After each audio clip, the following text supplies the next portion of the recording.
Hey guys, it's Miss Sparkman here with our weekly art video. Sorry I missed last week. I was not feeling great. So I am going to make a weekly video for our Art Bingo Challenge, and I'm just going to go in order. So number one is about op art. Op art is optical illusion art, and it's pretty cool. So let me show you some pictures before we get started. Op art is all about, like I said, optical illusions, tricking your eye. The background that you see behind me is a type of op art made with only two colors. Lots of op art is made using limited colors, such as black and white or red and white, things that really contrast against each other and make a big difference. So I am going to show you one style of op art in my video, and I'll post some extra pictures so that you can see lots of different styles of op art, because it's really cool and you can make it look just awesome. So check out what I have got for you guys today. Okay, so op art, like I said, it's illusion art. Things that make our eyes see things in a weird way. So what I'm going to do is I am just going to start by picking my midpoint, basically. This does not have to be in the middle of your paper. It can be over here, it can be over here, it can be over here. I want mine right here. That's my midpoint. I'm just going to make it that. Notice I'm just using a pencil, okay? And remember, tickle draw. Draw lightly so that your pencil marks can be erased later. I don't have a ruler on me right now, so I'm just going to use the edge of my color pencil tin here. And all I'm going to do is I'm going to draw lines coming out of this point all the way around. It's called a radial design, meaning in a circle, okay? So my lines are just going to come off every which way and make triangles, basically, all the way around.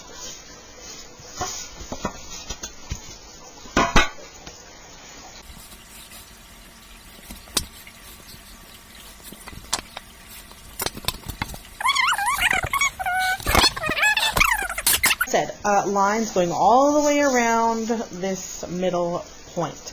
Okay, so what we're going to do next is we're going to basically make stripes inside each of these areas, okay? But it's going to alternate. You just watch, all right? Just watch. It's going to be kind of cool. So, but I'm going to do a curve, all right? So I'm just going to start with one triangle, a curve. And you go on with a curve. Another curve. That looks like the letter C to me. It's nothing special. I think everybody can draw the letter C here, right? There we go. Okay.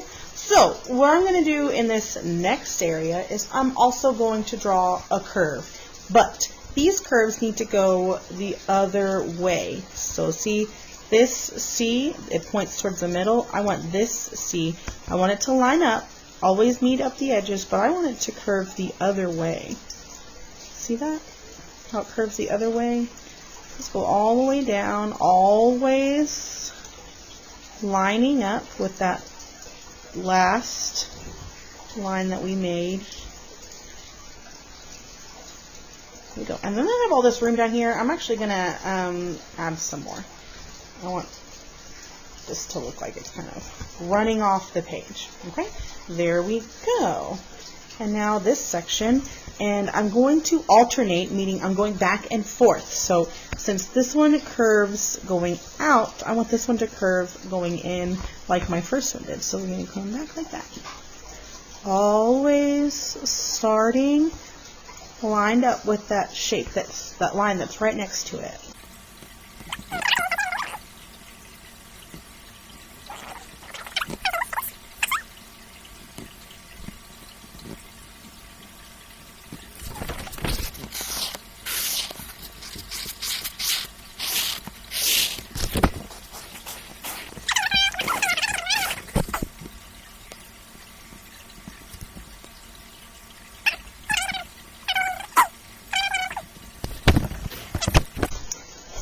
my last section. If I was to alternate here, I would be going this way. And then these two are the same. And that's not going to work for me. So what I'm going to do is I'm going to split this up into two sections so that it'll work for me. I mean, these will be a little smaller than the rest, but it's not going to be a big deal. Alright, so now we can alternate the right way.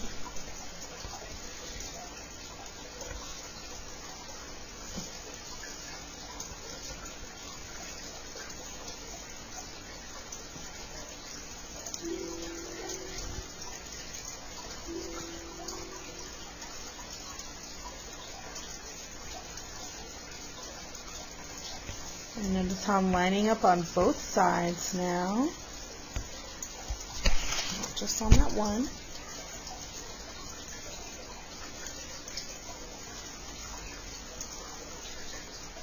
There we go. Alright, so all the way around. And can you even tell I'm messed up? No, you can't. So, what we're going to do is we're going to color this in like a checkerboard pattern. And check two colors. Whoa! Sorry, guys. Let's pick two colors that are really far apart or really different from each other so that we can have high contrast in our picture. Do you guys just want to do black and white? No, I'm not going to do that. I think I'm going to do dark blue and red. How about that? I think that'll look cool. Okay, so let's push all this other stuff out of the way. So like I said, checkerboards alternate. So pick a square, any square. And this is what I'm talking about. I know they're not squares. Pick a space, any space. I'm going to say this one is blue. Okay, and I'm going to skip here. And I'm going to color this next area in blue.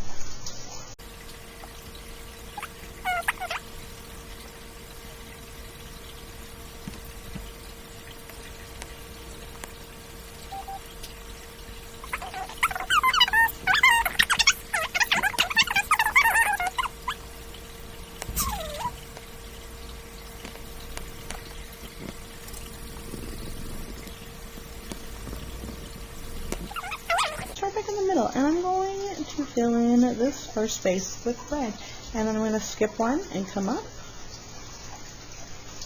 and notice how red is next to blue now. It's swapped, right? So come up to the next one.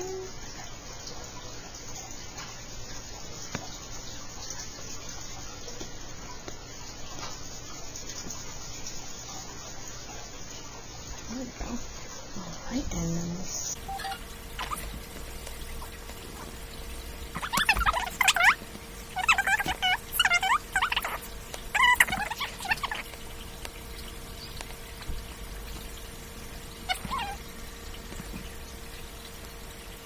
Okay, so you see the main idea here?